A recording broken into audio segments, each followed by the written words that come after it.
que han pasado 25 años y yo no entiendo el por qué pasó esto, porque yo me he cansado la voz pidiendo ayuda. On the day of the murder in Philadelphia, we have 13 witnesses that place Pedro Reynoso in the Dominican Republic. So I know for a fact he's innocent. El miedo mío más grande es ahora morir en este lugar. Yo no pertenezco aquí. There are countless people doing hard time in American prisons for crimes they didn't commit. I've interviewed dozens of them for my podcast. Now, we're bringing these powerful stories to your screens each week. I'm Jason Flom, and this is Wrongful Conviction. Pedro, or Papadito Reynoso, was convicted of a double murder that happened in Philadelphia on July 23, 1991. He had over 10 alibi witnesses and photographic evidence proving that he was in the Dominican Republic on that day, but he was still convicted and sentenced to life without parole for the crime, and he remains in prison today. This is his story. This is a terrible crime that happened July 23rd, 1991. In broad daylight, a clean-shaven man with no mustache shot and killed two men, Carlos Torres and Charles Rivera. And what's crazy about this case, forget the fact that you didn't match the description, but what's really crazy about this case is you were not in the United States at this time. Is that correct? Que yo fui a visitar a mi madre que estaba enferma, bien enferma, y permanecí allá hasta que mi madre murió en el 93, y en el 94 traté de venir para atrás, para acá, y me encontré con esto.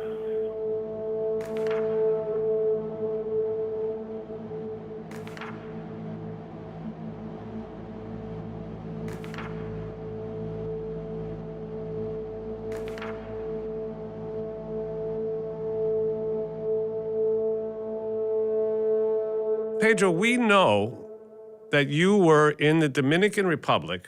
How did this happen? How did they decide to implicate you in this case? Yo no le voy a mentir a ustedes. Yo compartí con ellos un tiempo, como menos de 6 meses, me envolví con ellos. Ese fue el error más grande que tuve en mi vida. No, yo he estado con ellos ahí. Yo hace tiempo ya que me había separado de ese contorno, porque yo me di cuenta de los problemas que habían en ese contorno. Yo vivía en Santo Domingo. There were two key eyewitnesses at Pedro's trial. One was Sarah Robinson.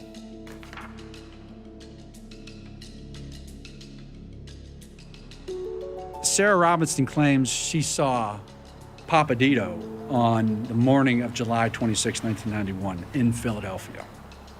And that's significant because we have photographic documentation that shows him entering the Dominican on July 13th. So we know that's definitive.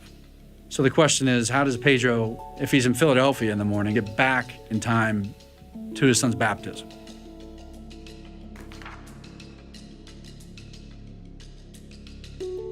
Sarah Robinson me acusó a mí y ella ya había acusado a otra persona.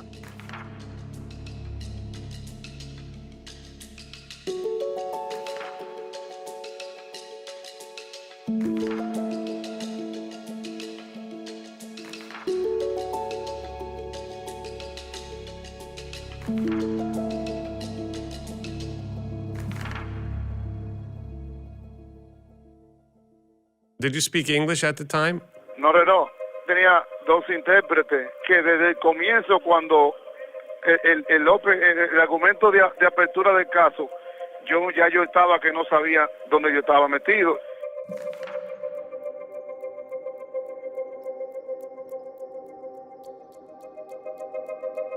Most people nowadays would be, if you have a priest testifying that I saw him on these days in the Dominican, and one of those days was on the day of the murder, I think most people would give the priest the benefit of the doubt more so than the government.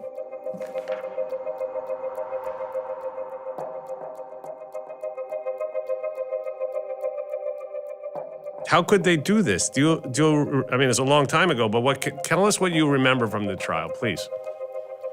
No, yo pensaba que me iban a hacer convicto porque yo me di cuenta, ya que estaba en el juicio, que el abogado no hizo el trabajo que se le pidió que hiciera.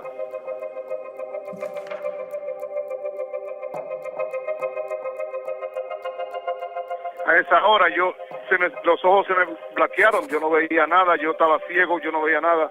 En la corte yo me puse ciego, yo me puse malo.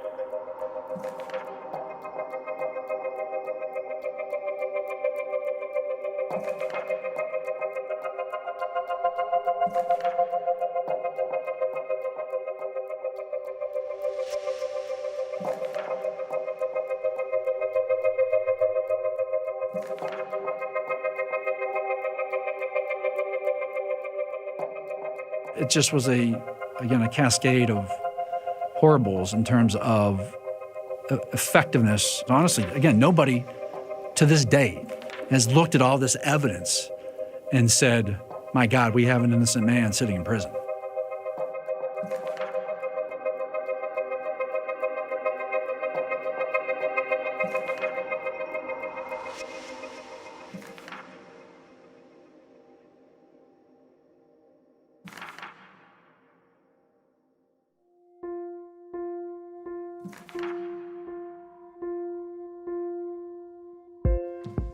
No, lo que me motiva a mí es mi inocencia, mi familia, mi esposa que tengo ahí, que está esperándome, que todos me esperan, que todos saben que no soy culpable de este caso. Y eso es lo que me mantiene a mí en pie. Yo tengo 26 años aquí en pie por eso mismo.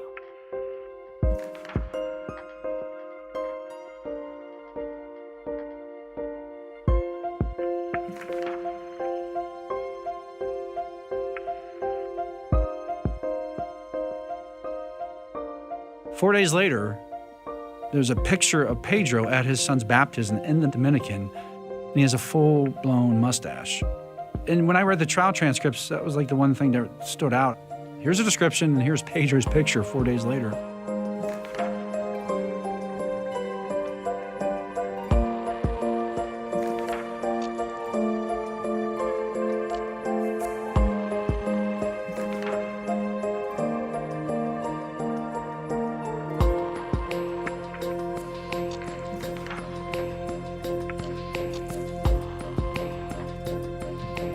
Marisol Colon Torres was the sister of one of the victims. Yes.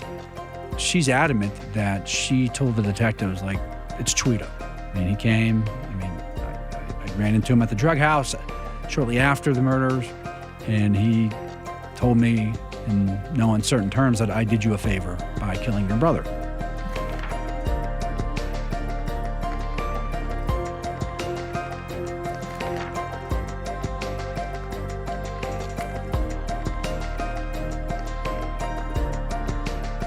The point of the story was you have this sister of the victim who is advocating for the person that was ultimately convicted of killing her brother.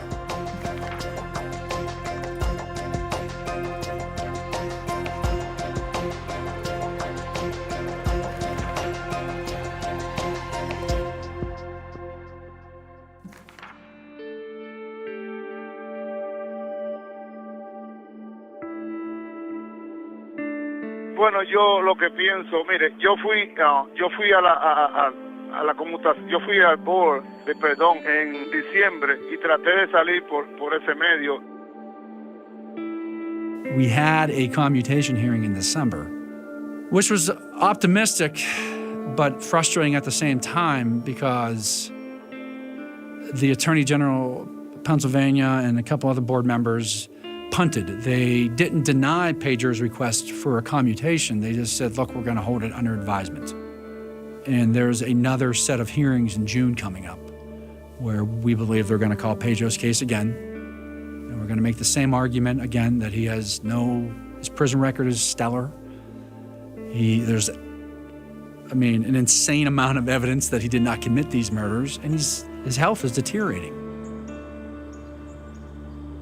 I mean, those three things we're hoping will convince the Pardons Board to commute a sentence. And if they commute a sentence, at that point he's going to be deported, unfortunately, because if you commute a sentence, he's still going to have those 2 first-degree murder convictions on his record, and that's going to get you deported, which is fine. He's fine with that. So there's 2 avenues. One is a commutation, hopefully in June, from the Pardons Board. And then if that happens, we can get him out, get him to his family. Me and the Pennsylvania Innocence Project can continue to work with Larry Krasner and Patricia Cummings and her unit to investigate and hopefully right this terrible wrong. Pedro, if you don't mind, can you talk about this now? Your health is obviously in jeopardy. I mean, what's the status of your health right now?